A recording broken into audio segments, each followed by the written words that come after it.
Sebuah antrean bubble tea yang mengubah cara pandang seorang bankir. Pagi hari sering mengajarkan bahwa inspirasi tidak selalu datang dari ruang rapat. Kadang ia datang ketika kita sedang menunggu lampu hijau, menunggu pesanan kopi, atau bahkan menunggu giliran potong rambut. Itulah yang dialami Martin Berry. Saat menunggu potong rambut di sebuah mall di Singapura, matanya tertuju pada sesuatu yang dianggap biasa oleh kebanyakan orang, antrean panjang di depan sebuah gerai bubble tea. Banyak orang melihat antrean itu lalu berlalu. Martin Berry justru berhenti dan bertanya, mengapa orang rela menunggu selama ini hanya untuk segelas minuman? Pertanyaan sederhana itulah yang kemudian mengubah jalan hidupnya. Orang biasa melihat keramaian, orang bijak melihat pola. Sebagian besar dari kita melihat sebuah peristiwa hanya sebatas apa yang tampak.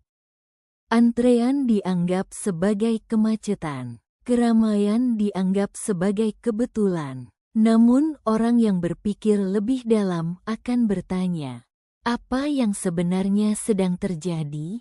Martin Berry tidak langsung membeli bisnis bubble tea.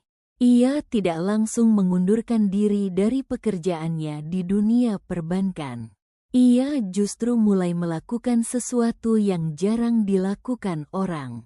Ia mengamati. Sebelum mengambil risiko, ia mengumpulkan bukti. Selama berminggu-minggu, ia mengunjungi berbagai gerai bubble tea. Ia membeli berbagai produk.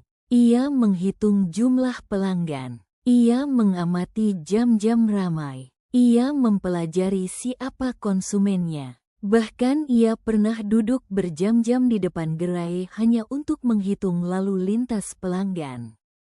Ia tidak jatuh cinta pada ide. Ia jatuh cinta pada data.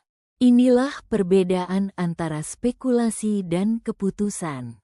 Kesempatan sering bersembunyi di tempat yang dianggap biasa. Ironisnya, antrean itu dilihat oleh ratusan orang setiap hari. Namun hampir semuanya hanya berpikir, ramai sekali. Martin Berry berpikir, mengapa ramai? Apakah ini hanya tren? Atau ada model bisnis yang luar biasa? Dunia tidak kekurangan peluang. Yang sering kurang adalah rasa ingin tahu. Kesempatan jarang datang sambil memperkenalkan dirinya. Ia datang dalam bentuk masalah, kebiasaan, atau fenomena yang dianggap biasa oleh orang lain. Melihat lebih dalam daripada yang terlihat. Ada pelajaran yang sangat penting dari kisah ini. Sering kali hidup berubah bukan karena kita menemukan sesuatu yang baru, tetapi karena kita melihat sesuatu yang lama dengan cara yang baru. Orang lain melihat segelas bubble tea. Martin Berry melihat perilaku konsumen. Orang lain melihat antrean. Ia melihat permintaan pasar. Orang lain melihat minuman. Ia melihat sebuah sistem bisnis. Dan dari cara berpikir itulah, ia kemudian membangun bisnis yang membawa merek bubble tea berkembang pesat di pasar internasional.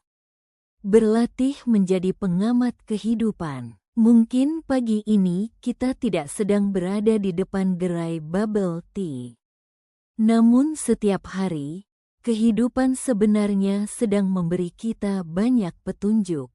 Keluhan pelanggan, kebiasaan teman, masalah di tempat kerja, anak yang bertanya dengan polos. Semua itu bisa menjadi awal dari sebuah ide besar. Asalkan kita tidak hanya melihat, tetapi juga mengamati. Tidak hanya mendengar, tetapi juga memahami. Jangan terburu-buru berlalu. Mungkin hari ini Anda akan melihat sebuah antrean atau sebuah kebiasaan yang dianggap biasa oleh semua orang. Jangan terburu-buru berlalu. Berhentilah sejenak, bertanyalah, amati, pahami, karena seringkali kesempatan tidak datang dalam bentuk undangan. Ia datang dalam bentuk pemandangan yang sama yang dilihat oleh semua orang. Perbedaannya hanya satu. Sebagian orang melihat apa yang terjadi. Sebagian lainnya melihat mengapa itu terjadi. Dan seringkali, masa depan dimiliki bukan oleh mereka yang melihat lebih banyak, melainkan oleh mereka yang berpikir lebih dalam terhadap apa yang mereka lihat.